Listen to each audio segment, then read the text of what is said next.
Hi guys, welcome back to my YouTube channel. So अहिले एउटा photo editing एकदम धेरै ट्रेन्डमा चलिरहेको छ र त्यो फोटोलाई चाहिँ भिडियोमा पनि कति जनाले राख्नु भएको छ.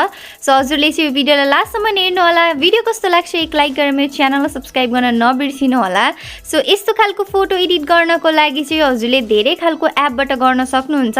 बट म हजुरलाई एकदम एउटा इजी एप भन्छु जसबाट हजुरले आइफोन एन्ड्रोइड जुनमा पनि एडिट गर्न सक्नुहुन्छ र जस्ट इन वान क्लिक हजुरले 2-3 वटा फोटो एडिट गर्न सक्नुहुन्छ. सो त्यो एपको नाम हो मिटो एप जुन अहिले चाहिँ सबैको एन्ड्रोइड र आइफोनमा हुन्छ यो एप.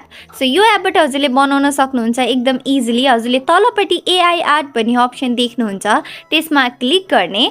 त्यसपछि हजुरले यस्तो खालको इन्टरफेसहरू देख्न सक्नुहुन्छ र एउटा फोटो हजुरले सेलेक्ट गर्नुभयो भने त्यसको 3टा फोटो एडिट भएर आउँछ.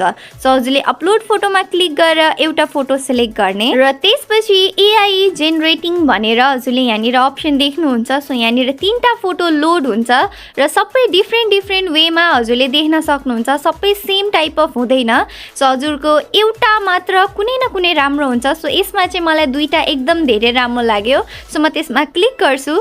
यहाँ मेक अ भिडियो अप्सन छ, त्यसपछि सेभको अप्सन छ. सो मैले डाइरेक्टली सेभ गर्छु अनि अर्को फोटोलाई पनि त्यस्तै गरी क्लिक गरेर सेभ गर्छु र अर्को चाहिँ मैले छोडिदिन्छु बिकज त्यो मलाई त्यति खासै राम्रो लागेन.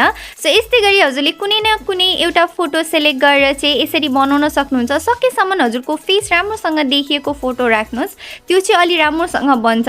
सो मैले फेरि अपलोड फोटोमा क्लिक गरेर यस्तै गरी 2-3 वटा फोटो यहाँबाट एडिट गरेर देखाउँछु.